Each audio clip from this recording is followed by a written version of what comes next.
diferença entre gerenciar pessoas e liderar pessoas? E eu queria responder essa pergunta trazendo um olhar a partir de uma metáfora simbólica, mas que é quase que literal, que é a música. Tem um livro muito bacana sobre gestão de pessoas, que é Do Gesto à Gestão, do maestro Martinho Lutero, que já nos deixou, já faleceu. E ele traz esse papel do maestro, né, como líder. E ele diz que o maestro tem essencialmente esses dois papéis. O maestro precisa gerenciar a orquestra. Gerenciar diz respeito a métodos, a processos, a equipamentos, a preparar as condições para que a orquestra possa estar lá e fazer as conexões diretas a partir dos atributos materiais que envolvem aquela natureza específica, de tempo, de logística. Então, toda a cadeia logística para que a orquestra possa funcionar, todos os acordos de regra de funcionamento, de horários. Então, perceba que existem métricas, existem padrões, existem referências de papéis, de definições, de delimitações das pessoas, de escolher quem são as pessoas que vão participar, que não vão participar, de estruturar os ensaios. Então, tem todo um orquestramento, né, com o perdão do trocadilho, que é necessário se construir para que aquele ato daquele grupo, daquele expressão coletiva possa se manifestar. Mas a maioria desses atos, eles ocorrem antes da expressão da performance. Eles são atos preparatórios. Então, a gerência são exercícios antecipatórios para que as pessoas possam cumprir bem as suas funções, seus papéis. Mas existe algo que é da expressão da arte do artista. E aí é onde entra o segundo papel que ele diz, que é a hora do maestro não apenas gerenciar a orquestra, mas regenciar os músicos.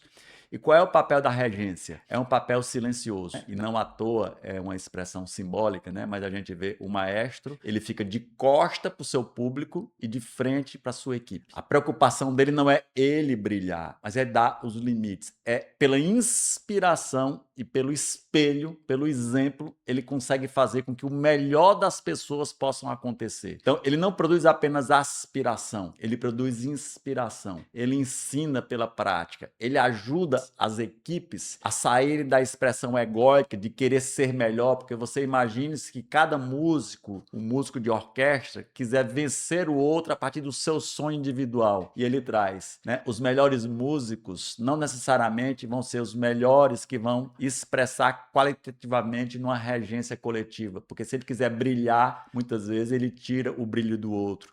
Então, existem espaços de interseção que ele vai ter que construir, espaços egóicos que ele vai ter que fazer com que todos os participantes da orquestra tenham o seu movimento, a sua voz, o seu som, ninguém se sinta mais ou menos importante. Então, a regência é esse espaço transversal que expressa no humano a qualidade da sua arte, da sua voz. A gerência é a expressão objetiva e factual da natureza dos eventos que eu preciso qualificar como logística, como apoio, como suporte, como processo, como fluxo, como regra, para que no final os dois se encontrem. E é interessante, né? Porque o aplauso é consequência. O público aplaude de pé a percepção de valor. Ele não vê a gerência previamente. Ele sente o seu resultado. E é interessante quando a gente vê uma expressão de uma boa música, eu pelo menos não tenho um ouvido absoluto. Eu não consigo saber se A falhou, se B falhou. Você só sente se a harmonia se fez presente. Então, a expressão maior da qualidade da gerência e da regência, como liderança, é exatamente essa harmonia. Como o nosso som chega no nosso cliente. E muitas vezes essa percepção é invisível. A fluidez, o processo, a minimização dos atritos que acontecem. Isso é sentido pelo teu cliente, que ele aplaude, reconhece, retornando, comprando de novo, validando, falando bem, mas muitas vezes a expressão do líder é silenciosa. Não é o líder que vai brilhar. Ele vai criar as condições e esses papéis, muitas vezes, esses se intercalam. No dia a dia, a nossa música, a nossa obra não é ali pontual em um palco. Ela ocorre em vários momentos. Elas ocorrem em bastidores, elas ocorrem em fluxos, né? É um mês inteiro. Então tem um espaço aqui de disponibilidade. Tem um espaço onde muitas vezes aquele músico não está bem, que eu vou ter que conversar com ele individualmente, eu vou ter que substituí-lo, porque porque de repente ele não é um músico de orquestra coletiva, ele vai ter que ser